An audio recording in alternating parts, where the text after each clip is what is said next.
This week on Transworld Sport. It's like dodgeball meeting lacrosse.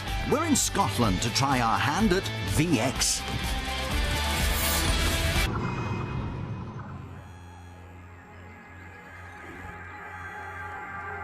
The Scottish town of Falkirk is situated halfway between Edinburgh and Glasgow. In the 19th century, the town was famous for its iron and steel works. While most of the industries in this area have now shut down, the local man-made waterways stand as a reminder of Falkirk's important role during the Industrial Revolution. But what brought Transworld Sport to Falkirk was not the town's rich history, but rather the chance to find out more about a new sport, which enjoys a fair amount of popularity in this part of the British Isles.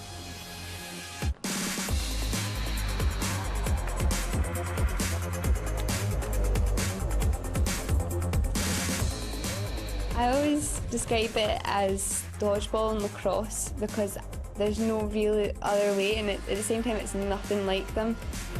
It's a dodgeball-based game that's used a stick that looks very much like a double-ended lacrosse stick, if you like. It just immediately prompts lots of questions for like dodgeball the movie and what you're throwing at people with a stick. But I always end it with, you need to go on my Facebook and have a look at all the photos or Google it. VX, formerly known as rocket ball, is a sport which began 8 years ago in the English county of Yorkshire. A two-ended stick called a V-sticks is used to scoop up balls from the floor and throw them. Players dribble by bouncing the ball or throwing it from one end of the stick to the other. Points are scored for hitting an opponent with a ball.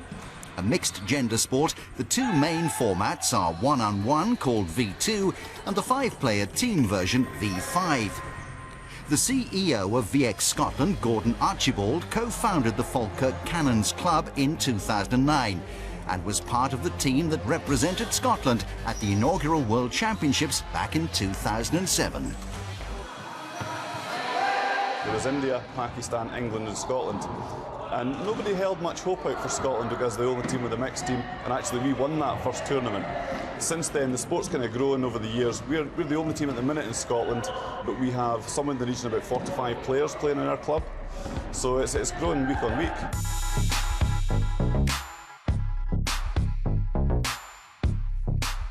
Two of the leading players for the Falkirk Cannons are Megan Plummer and Scott McMichael. Both have won world titles. Scott won the V2 title in 2011, while Megan was crowned the first female V2 Youth World Champion the following year. Now competing as a senior, Megan has joined Scott as one of the world's top 4 ranked players, and the two represent Scotland internationally in both V2 and V5. For me, it's all about the speed. Getting the shots away as quickly as possible is vital to winning because the more shots you have, the more likely you are that you're going to win. Just by the percentage, but I think as well you need to be quite quick and minded because it's a really high tempo game. V2 is played on a squash court with 3 balls and is the most intense version of the sport. 1 point is scored for hitting your opponent below the neck and 2 are awarded for catching a ball. Players can defend themselves with their stick, but must stop when hit and raise their hand to signal the score. Until the referee tells them that player is out of the game and may not pick up any balls or be hit again. Any infringements can be penalised by 3 points, so honesty and integrity are key to the sport.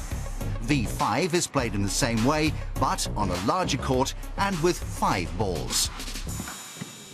The sport is actually really easy to pick up. I found that after the first couple of sessions where you feel like you're never going to be good at it, it's almost like it clicks. VX is an amateur sport, with all the clubs being run by volunteers. At the Cannons, it's the senior players who take responsibility for coaching and promoting the team. A designer by trade and a fitness fanatic, Scott McMichael has been with the club since the beginning and is impressed by the physical nature of the game. VX was introduced to me sort of in 2007, back when the sport first started. It was actually, my dad was at a conference for PE teachers and saw a sort of demonstration game and was just really taken in by the sort of variety and challenge that it offered, and just basically picked up a stick as soon as I could, kept playing.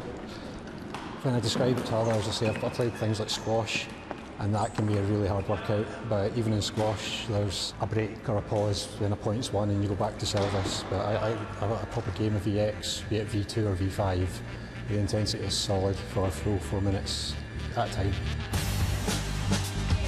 Co-founder Gordon Archibald is a PE teacher and oversees most of the club's coaching sessions. Youth participation is on the increase and more local schools are taking to the sport.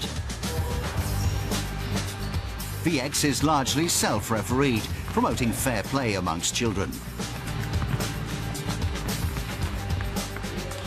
When I was young, playing football for instance, I would like to have thought I was a good football player, but I wasn't. I used to spend all playtime running about, chasing the ball, but never actually seeing a ball. With there only being one ball in the game, it's very difficult. In VX, of course, there's 5 balls, and as you're learning to play the game, there's always a ball will roll past you, you'll be able to pick that up, and then you're involved in the game. So for children who tend to shy away from the kind of traditional sports of basketball, football, rugby, this is an ideal sport for them.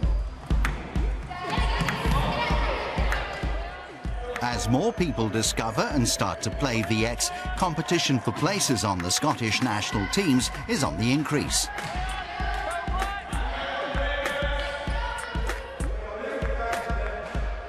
There are currently 12 nations across 4 continents who take part at the VX World Championships.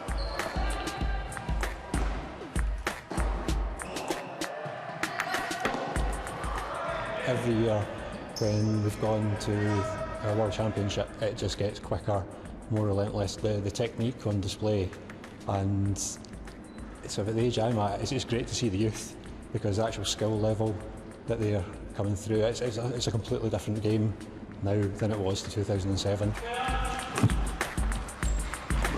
Since beginning life in the UK 9 years ago, VX is now played in countries as far away as India and the United States.